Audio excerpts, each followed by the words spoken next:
ሰላም ጤና ይስጥልን የተወደዳችሁ የገበያ ሚዲያ ተከታታዮቻችን የዕለተ ሰኞ ሐምሌ 6 ቀን 2018 ዓ.ም ለዕለቱ የመረጥናቸው አዳዲስ ሀገራዊ እንዲሁም ዓለም አቀፋዊ የዜና ዘገባዎቻችንን ይዘንላችሁ ቀርበናል። የዜና ዘገባዎቻችንን ስፖንሰር ያደረገልን አጋራችን ደግሞ የሮሃ ፎሬክስ ቢሮ ነው። በዜና ዘገባዎቻችን ላይ የሮሃ ፎሬክስ ቢሮን የዕለቱን የውጭ ምንዛሬ ተመን መረጃ እናጋራችኋለን። በቅድሚያም አርዕስቶችን የጀነራል አልቡርሃን ምክትል የሆኑት ማሌክ አጋር ከረጅም ጊዜ ተቀናቃኛቸውና የሱዳን ሕዝብ ነጻነት ንቅናቄ ሰሜን መሪ ጋር በኢትዮጵያ የሰላም ድርድር ለማድረግ ጥያቄ ማቅረባቸው ተሰማ።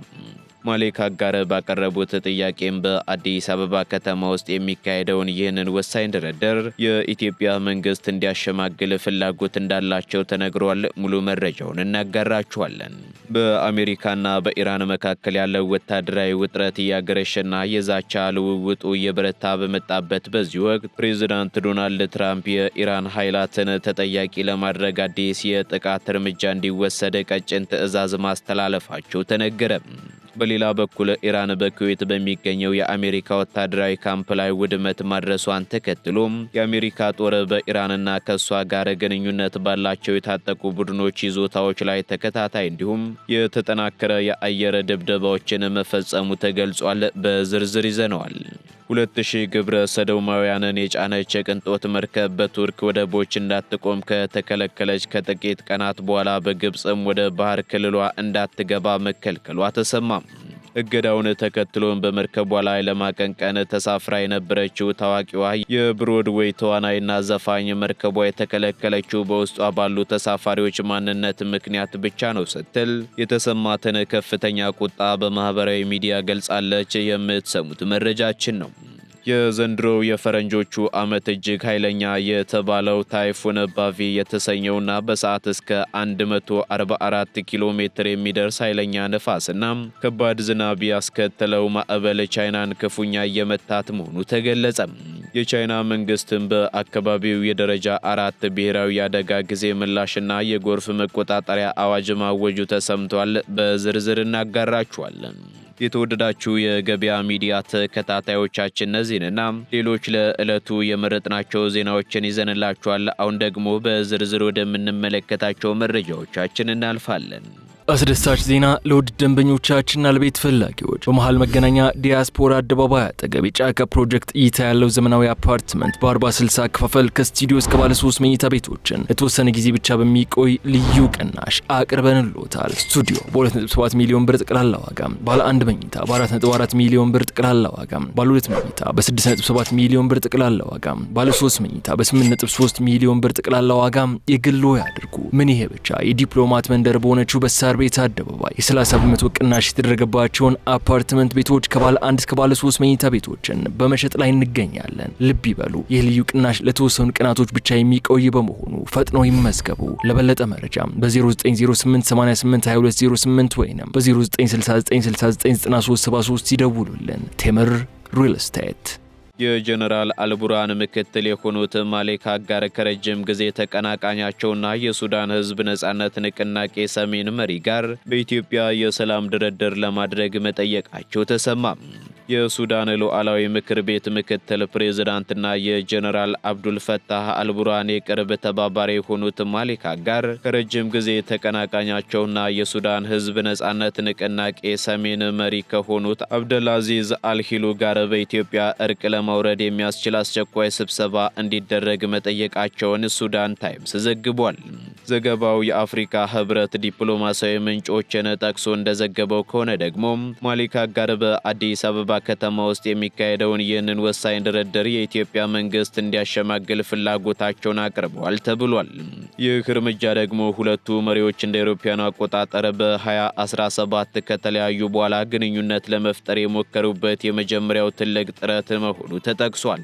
ሱዳን በአሁኑ ጊዜ በአስቸጋሪ የውስጥ ጦርነት ውስጥ በምትገኝበት በዚህ ወቅት ይህ የታቀደው ስብሰባ ደግሞ ትልቅ የፖለቲካ ትርጉም ይኖረዋል ተብሏል። ማሌክ አጋር የተከፋፈሉ የሲቪል ፖለቲካ ቡድኖችን በማስተባበር የታሪካዊቷን አዲስ ሱዳን ራዕይ ዳግም ለማንቀሳቀስ ያለሙ ቢሆንም በብሉ ናይል አካባቢ ባለው ወታደራዊ ክፍፍል ምክንያት ግን የድርድሩ ስኬታማነት ጥርጣሬ ላይ ወድቋል። ይህ በእንዲህ እንዳለ ደግሞ እስካሁን ድረስ ከኢትዮጵያ ባለስልጣናትም ሆነ ከአብዱልአዚዝ አልሂሉ ወገን ለቀረበው ጥሪ የተሰጠ ይፋዊ ምላሽ የለም። በሌላ በኩል ማሌክ አጋር በሱዳን ውስጥ ጦርነትን ለማስቆምና ዲፕሎማሲያዊ መንግስትን ለማቋቋም የሚያስችል አዲስ ምክረ ሀሳብ ይፋ ማድረጋቸውን ባለፈው ሳምንት አልጀዚራ ዘግቦ እንደነበር ይታወሳል።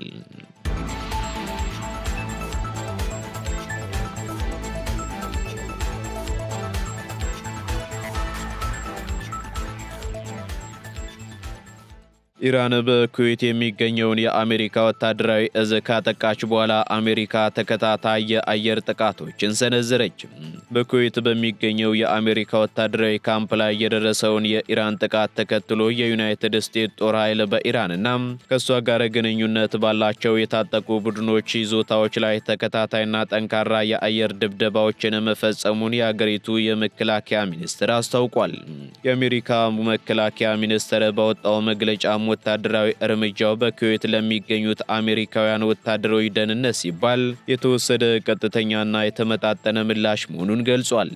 የአሜሪካ የጦር አውሮፕላኖችና ሰው አልባ ድሮኖች የኢራንን የሰው ኃይል የኮማንዶ ፖስቶችን፣ የድሮን ማስወንጨፊያ ጣቢያዎችንና የጦር መሳሪያ ግምጃ ቤቶችን በዋናነት ኢላማ ማድረጋቸውም ተጠቁሟል። የደህንነት ምንጮች እንደሚያመላክቱት ከሆነ ደግሞ ይህ የኃይል እርምጃ የተወሰደው ቀደም ሲል በኩዌት በሚገኘው የአሜሪካ ወታደራዊ እዝ ላይ ድንገተኛ የሮኬትና የድሮን ጥቃት መሰንዘሩን ተከትሎ ነው ተብሏል። በኩዌቱ ጥቃት በሰውና በንብረት ላይ የደረሰውን ጉዳት ዝርዝር መረጃ ዋሽንግተን እስካሁን በይፋ ባታረጋግጥም ድርጊቱ የአሜሪካን ቀይ መስመር የጣሰ መሆኑን ባለስልጣናት ገልጸዋል። ይህን ተከትሎ በታችኛው የባሕረ ሰላጤው ቀጠና ያለው የጂኦፖለቲካዊ ውጥረት ደግሞ በከፍተኛ ሁኔታ ማገርሸቱ ተነግሯል። ዓለም አቀፍ የደህንነት ተንታኞች በበኩላቸው ይህ አዲስ ወታደራዊ ፍጥጫ በቀጠናው ወደ ከፋ ቀውስ ሊያመራ እንደሚችልና በስትራቴጂካዊ የባህር መስመሮች ላይ የሚደረገውን የንግድ እንቅስቃሴ ሊያስተጓጉል እንደሚችል ስጋታቸውን በመግለጽ ላይ ይገኛሉ።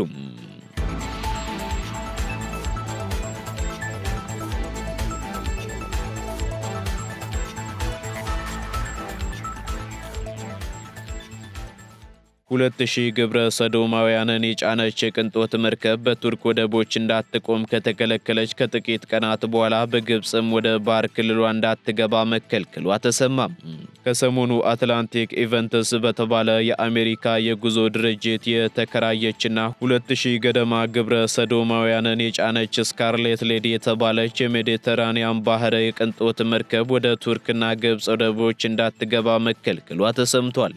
መርከቧ መጀመሪያ ላይ ከግሪክ አቴንስ ተነስታ ወደ ጣሊያን ቬኒስ በምታደርገው የ10 ቀናት የሜዲተራኒያን ባህር ጉዞ ላይ በቱርክ ኩሻዳሲና ኢስታንቡል ወደቦች ለመቆም አቅዳ የነበረ ቢሆንም የቱርክ ባለስልጣናት የጉዞው ዓላማ ከማህበረሰባችን መዋቅርና ከስነ ምግባር እሴቶቻችን ጋር አይሄድም በማለት እገዳ ጥሎባታል። ይህንን እገዳ ተከትሎም የመርከቧ አስተዳዳሪዎች የጉዞ መስመራቸውን በአስቸኳይ በመቀየር ወደ ግብፅ እስክንድሪያ ወደብ ለማምራት ፍቃድ አግኝተው የነበረ ቢሆንም ግብፅ ከመድረሷ ጥቂት ሰዓታት በፊት ግን የግብፅ ባለስልጣናት ውሳኔያቸውን በመቀየር መርከቧ ወደ ባህር ክልላቸው እንዳትገባ በድንገት ማገዳቸው ተሰምቷል። የግብፅ መንግስት መርከቧን ለምን እንዳገዳት እስካሁን ይፋዊ ምክንያት ባይሰጥም የጉዞ አዘጋጆች ግን ውሳኔው ፍጹም ያልተጠበቀና ያሳዘነ መሆኑን ገልጸዋል ሲል ዘጋርዲያን ዘግቧል። የድርጅቱ ዋና ስራ አስፈጻሚ ሬጅ ካምፔል ለተሳፋሪዎች በላኩት መልእክት ደግሞ ባለፈው ዓመት ተመሳሳይ ይዘት ያለውን ጉዞ ወደ ግብፅ ያለ ምንም ችግር አድርገው እንደነበር አስታውሰዋል። በመርከቧ ላይ ለማቀንቀን ተሳፍራ የነበረችው ታዋቂዋ የብሮድዌይ ተዋናይና ዘፋኝ ፓቲ ሉፖን በበኩሏ መርከቧ የተከለከለችው በውስጧ ባሉ ተሳፋሪዎች ማንነት ምክንያት ብቻ ነው ስትል የተሰማትን ከፍተኛ ቁጣ በማህበራዊ ሚዲያ ላይ ገልጻለች። በአንድ ሳምንት ውስጥ በሁለት ሀገራት እገዳ የተጣለባት መርከቧ አሁን ለሁለተኛ ጊዜ መስመሯን ለመቀየር የተገደደች ሲሆን ወደ ግሪክ ክሬት ደሴትና ሞንቴኔግሮ እያመራች እንደሆነ ተነግሯል።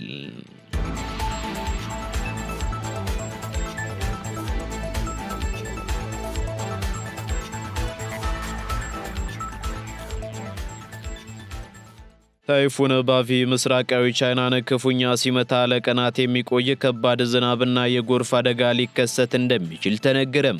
የዘንድሮው የፈረንጆቹ ዓመት እጅግ ኃይለኛ የተባለው ታይፉን ባቪ የተሰኘው ማዕበል በምስራቃዊ ቻይና ዢንጂያንግ ግዛት ላይ ከፍተኛ ጉዳት እያደረሰ መሆኑ ተገልጿል።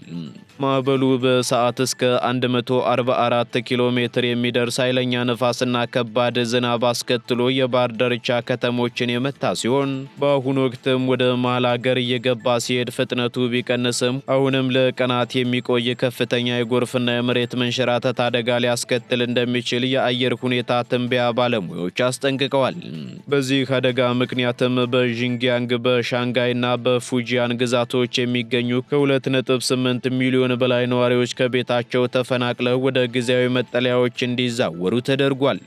የቻይና መንግስትም በአካባቢው የደረጃ 4 ብሔራዊ አደጋ ጊዜ ምላሽና የጎርፍ መቆጣጠሪያ አዋጅ በማወጅ የነፍስ አድን ስራዎችን በስፋት እያከናወነ የሚገኝ ሲሆን ማዕበሉ በሀገሪቱ የትራንስፖርትና የኢኮኖሚ እንቅስቃሴ ላይም ከፍተኛ መስተጓጎልን ፈጥሯል። በተጨማሪም በሻንጋይና በዢንጂያንግ ዋና ከተማ ሃንግዡ ከ1600 በላይ የባቡር ጉዞዎችና በመቶዎች የሚቆጠሩ በረራዎች ሲሰረዙ በርካታ ትምህርት ቤቶች፣ የቱሪስት መስህቦችና የጀልባ አገልግሎቶች ሙሉ በሙሉ ተዘግተዋል። የሀገሪቱ የዜና ማሰራጫዎች እንደዘገቡት ከሆነ ደግሞ ማዕበሉ በሺዎች የሚቆጠሩ ዜጎችን ከስራቸው የነቀለ ሲሆን የመኖሪያ ቤት ጣሪያዎችን በመንቀልና የመብራት መስመሮችን በመበጣጠስም ከፍተኛ የንብረት ውድመት አድርሷል።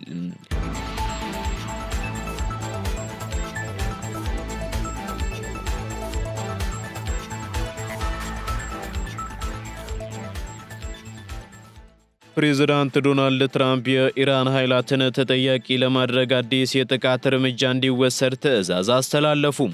በዩናይትድ ስቴትስና በኢራን መካከል ያለው ወታደራዊና ዲፕሎማሲያዊ ውጥረት በከፍተኛ ሁኔታ እያገረሸ እንዲሁም የሁለቱ ወገኖች የዛቻ ልውውጥ እየበረታ በመጣበት በዚህ ወቅት ፕሬዝዳንት ዶናልድ ትራምፕ የኢራን ኃይላትን ተጠያቂ ለማድረግ አዲስ የጥቃት እርምጃ እንዲወሰድ ማዘዛቸውን የአሜሪካ ማዕከላዊ እዝ ሴንትኮም በይፋ አስታውቋል። ይህ የትራምፕ ትዕዛዝ ቀጠናዊውን የኃይል ሚዛን ወደ አዲስ የአመጽ ምዕራፍ ሊያሸጋግር ይችላል የሚል ስጋት በዓለም አቀፉ ማህበረሰብ ዘንድ ተፈጥሯል። ሴንትኮም ባወጣው ዝርዝር መግለጫ መሰረት ደግሞ የዚህ የተቀናጀ የአየር ላይ የተመሰረተ ጥቃት ዋና ዓላማ የኢራን ጦርና ተላላኪ ቡድኖች በስትራቴጂካዊ የሆርሙዝ ወሽመጥና በአካባቢው የባህር መስመሮች በሚንቀሳቀሱ ዓለም አቀፍ የንግድ መርከቦች እንዲሁም በሲቪል መርከቦች ላይ የሚያደርሱትን ጥቃት፣ ትንኮሳና ስጋት ሙሉ በሙሉ ለማዳከም ነው ተብሏል።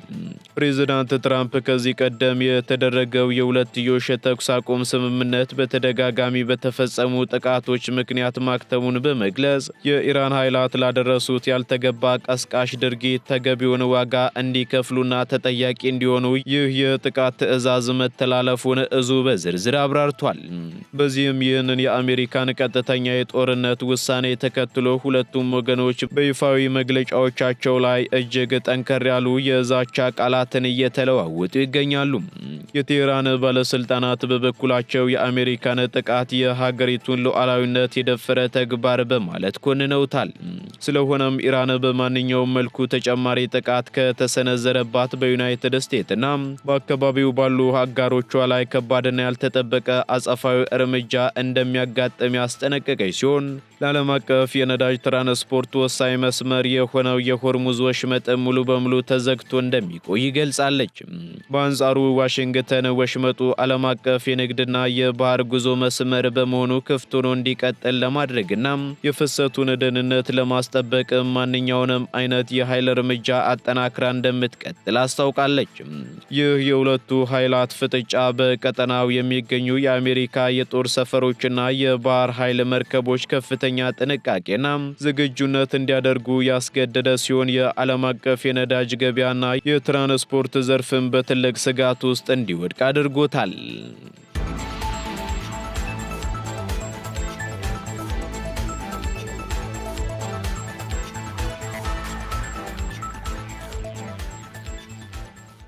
ቀጥለናል። ውድ ተከታታዮቻችን ወደ መጨረሻው ዝርዝር መረጃችን ስንሸጋገር በቦፈርት ስልታዊ ምሽግ ስር በእስራኤል ላይ ጥቃት ለመሰንዘር የተገነባ የሂዝቦላ ግዙፍ መደበቂያ ዋሻ ተገኘ።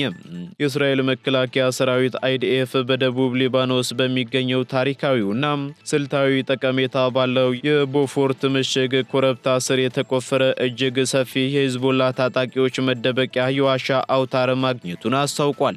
ይህ በአለት ውስጥ ተፈልፍሎ የተገነባውና ከአንድ 10 ዓመታት በላይ እንደፈጀ የተነገረለት የምድር ውስጥ ምሽግ በእስራኤል ሰሜናዊ ድንበር ላይ ድንገተኛ ጥቃት ለመሰንዘር ታቅዶ የተዘጋጀ ነው ተብሏል። እንደ ሰራዊቱ መግለጫ ከሆነ ደግሞ ይህ የምድር ውስጥ መዋቅር ሙሉ በሙሉ በኢራን መንግስት የገንዘብና የእቅድ ድጋፍ የተገነባ ነው ብሏል። ዋሻው ደግሞ በመቶዎች የሚቆጠሩ ታጣቂዎችን ለረጅም ጊዜ በውስጡ ማቆየት የሚችሉ የመኝታ ክፍሎች፣ የውሃና የኤሌክትሪክ መሰረተ ልማቶች፣ የምግብ ማብሰያና ዘመናዊ የሕክምና መስጫ ክፍሎችን ጭምር ያካተተ መሆኑ ተገልጿል። በተጨማሪም በእስራኤል ከተሞች ላይ ጥቃት ለመሰንዘር የተዘጋጁ የጸረ ታንክና የጸረ አውሮፕላን ሚሳኤሎች፣ የጦር መሳሪያዎችና የሰሜን እስራኤል መንደሮችን የሚያሳዩ ካርታዎች በውስጡ መገኘታቸውንም የእስራኤል ወታደራዊ ምንጮች ገልጸዋል። የቦፎርት ኮረብታ ከእስራኤል ማቱሳላ ከተማ በ6 ኪሎ ሜትር ርቀት ላይ የሚገኝ በመሆኑም ቀጠናውን በበላይነት ለመቆጣጠር ደግሞ እጅግ ስልታዊ ቦታ መሆኑ ይነገራል። የእስራኤል ሰራዊት በአሁኑ ወቅት ይህንን ሰፊ የምድር ውስጥ የሽብር መዋቅር ሙሉ በሙሉ ለማፈራረስና ለማውደም እየሰራ መሆኑን አስታውቋል።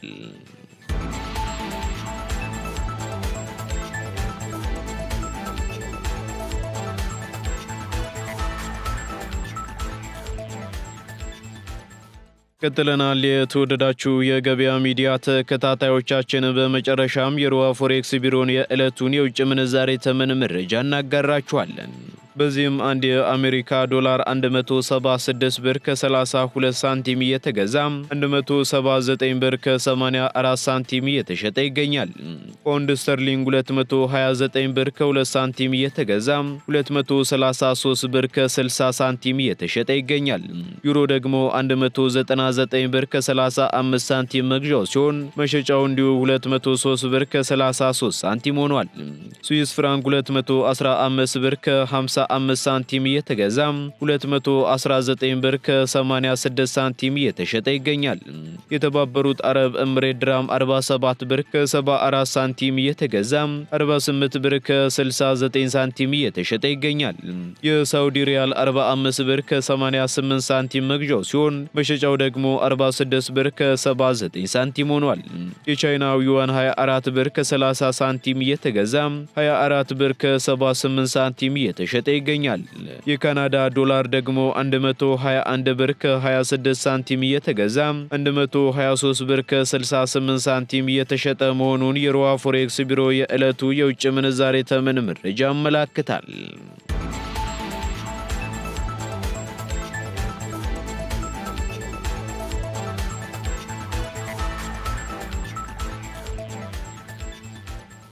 የተወደዳችሁ የገበያ ሚዲያ ተከታታዮቻችን ለዕለቱ የመረጥናቸው ዜናዎቻችን እነዚህን ይመስሉ ነበር። እንዲሁም አዳዲስ ኢኮኖሚያዊ፣ ማህበራዊና ፖለቲካዊ መረጃዎቻችንን ለማግኘት ታዲያም የገበያ ሚዲያን እንድትወዳጁ እንጋብዛለን። ሰናይ ጊዜን ተመኘን። አስደሳች ዜና ለውድ ደንበኞቻችንና ለቤት ፈላጊዎች በመሃል መገናኛ ዲያስፖራ አደባባይ አጠገብ የጫካ ፕሮጀክት እይታ ያለው ዘመናዊ አፓርትመንት በ40/60 ክፍል ከስቱዲዮ እስከ ባለ 3 መኝታ ቤቶችን ለተወሰነ ጊዜ ብቻ በሚቆይ ልዩ ቅናሽ አቅርበንልዎታል። ስቱዲዮ በ2.7 ሚሊዮን ብር ጠቅላላ ዋጋ፣ ባለ 1 መኝታ በ4.4 ሚሊዮን ብር ጠቅላላ ዋጋ፣ ባለ 2 መኝታ በ6.7 ሚሊዮን ብር ጠቅላላ ዋጋ፣ ባለ 3 መኝታ በ8.3 ሚሊዮን ብር ጠቅላላ ዋጋ የግሎ ያድርጉ። ምን ይሄ ብቻ! የዲፕሎማት መንደር በሆነችው በሳር ቤት አደባባይ የ30 በመቶ ቅናሽ የተደረገባቸውን አፓርትመንት ቤቶች ከባለ 1 እስከ ባለ 3 መኝታ ቤቶችን በመሸጥ ላይ እንገኛለን። ልብ ይበሉ፣ ይህ ልዩ ቅናሽ ለተወሰኑ ቀናቶች ብቻ የሚቆይ በመሆኑ ፈጥነው ይመዝገቡ። ለበለጠ መረጃ በ0908882208 ወይም በ0969699373 ይደውሉልን። ቴምር ሪል ስቴት